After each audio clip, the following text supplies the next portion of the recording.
Okay, so today, put it on my phone. Today, I want to do a little talk on terrorism. Okay, specifically Muslim terrorism. Now, I know every Muslim that just heard me say that is going, oh God, not again. You're gonna have another go at Muslim terrorists. Look, obviously, people know that there's other types of terrorisms from different religions and different ideologies and different backgrounds that commit terrorist acts as well. But the real truth of the matter is, people only want to talk about Muslim terrorists. Is this really what gets you? Can't mention this terrorist without mentioning Muslim terrorists. So we're gonna have to talk about it.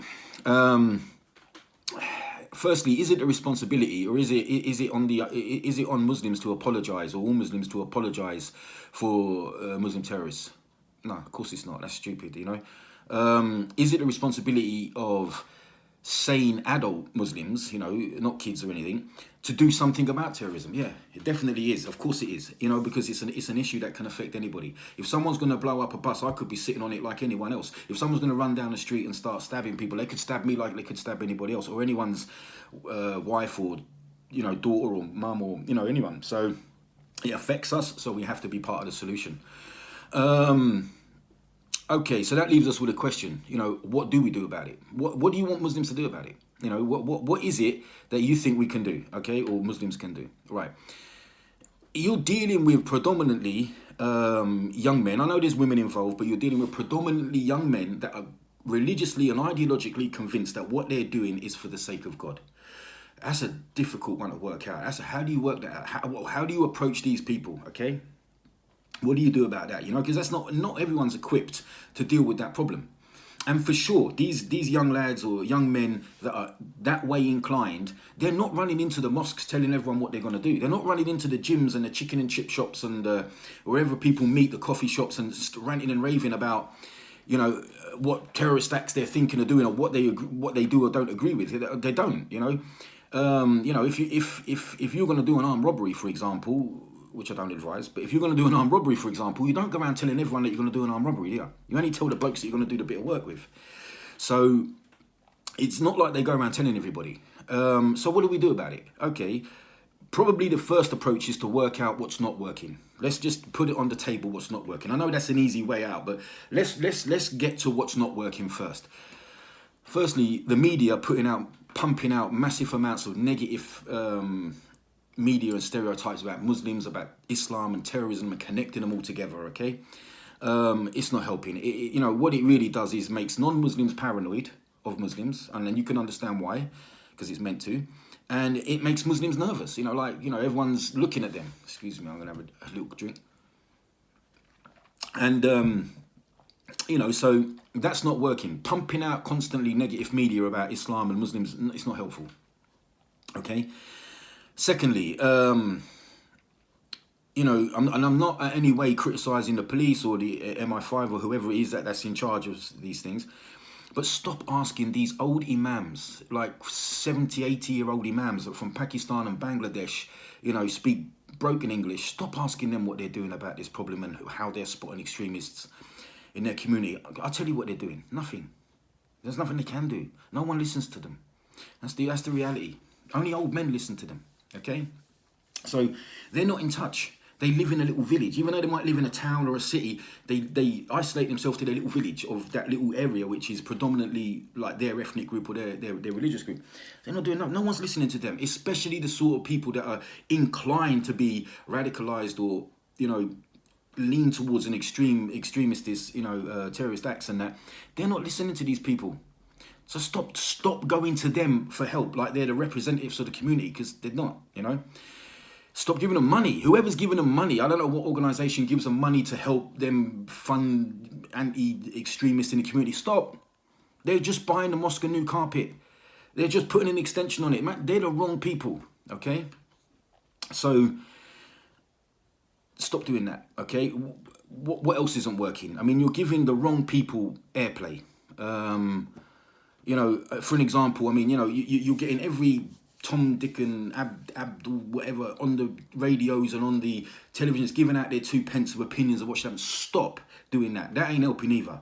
You're giving the wrong time and airspace to the wrong people. And now, for example, there's I think it's Majid Nawaz or somebody. He's on radio. He gets loads of airtime, loads of airplay. He gets loads of time. He's got a radio show. He's got everything, okay? I don't know any Muslim that actually likes him. In fact, I don't know any Muslim that thinks he's a Muslim. You know what I mean? And he gets loads of airtime, and all he does is wind everybody up. He winds up all the Muslims. I don't know any Muslim. There must be some out there, people that are just like him, but he just winds up every Muslim. Okay, no Muslim I've ever spoke to has got a good thing to say about him. Okay, and if I was him, I'd be asking myself why. Why doesn't any Muslim like me? And if they do, they're just a little circle that are around him.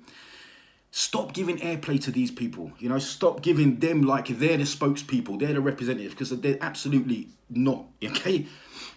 So now we worked out some of the things that are not working. Okay.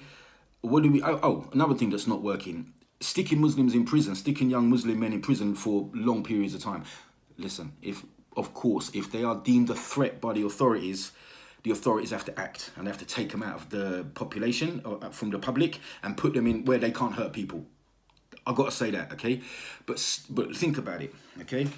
Putting a load of young, pissed off Muslim men together in a prison is only going to go one way, isn't it? You know, there's an old saying, isn't there? You know, like, in the land of the blind, the one-eyed man is king. So you're putting all these young, pissed off, angry Muslim men in prisons together, and then there's one guy in there who's, he knows a bit more Arabic than the rest of them. He knows a bit more Quran than the rest of them. He knows a bit more Hadith than the rest of them.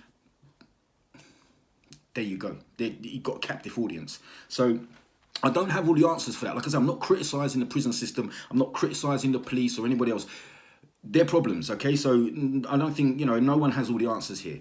That's not working either. There has to be another solution to that than just locking them up and, thinking they're going to come out reformed, because it's not seems to be working that way around. So what do we do? So what I think, what has to happen, there has to be an understanding. There has to be a realistic relationship between the authorities and the Muslim community. There has to be a realistic understanding and relationship between them. And the sort of people, the sort of young men and women that get into this sort of extremist thinking are that way inclined. If they was white, they would probably be into the far right or Nazis or some extreme group. And if the white guys that was far right was in the religion, they would probably be extreme Muslims. These are sort of people that are inclined to that mindset, inclined to go down that path. So one of the bigger things that we can do that would help it is the Muslim community itself starts to speak out against these things, like these young men are using the religion as a justification for their acts. So the Muslims need to use the religion as proof that it's not justification. It's actually not allowed. Okay. So in order to do that, in order for that to happen, we need people that have knowledge, people that are in touch with the community in a certain age bracket, and people that are good talkers. They're articulate, they're charismatic, they can captivate and people listen, okay? And then people there need to be given airtime. Then people there need to be given space on radios, on televisions, and things like this, okay? Then people need to be given, exposure in order to combat this message. If it's the religion that these people are using to commit the acts, we have to use the same religion in order to combat and rebut that, okay? That would just seem to me, an obvious way. And we're not giving that airplay. I've been told to stop doing this when I'm on it. We stopped giving the airplay and the time to the wrong people. Focus on the people that are in touch with the communities and that have the knowledge and the experience and the personalities to put this message over.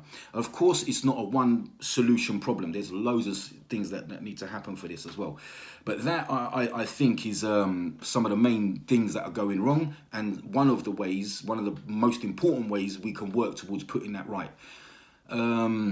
I don't know. It's a touchy subject. It's a big subject. Not everyone wants to get on social media and talk about it, and it is sensitive, and people, do get upset about it. So I don't have all the answers. I'm not a scholar. I'm not a representative. I don't represent anybody. I don't represent the Muslim community.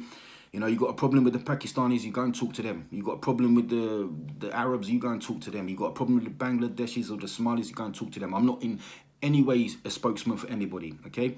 I just see a problem, and I just see it needs help. We all of us need to be involved somehow in fixing it. Nobody wants to see innocent people hurt, and nobody wants to see young men and young women be drifted astray and ruin their lives and ruin their families' lives and ruin innocent people's lives. It's not cool. So Anyway, like I said, these videos are not meant to go on and on and on. I've done 10 minutes now. So anyway, I just put that one out there, and I'll say something next time.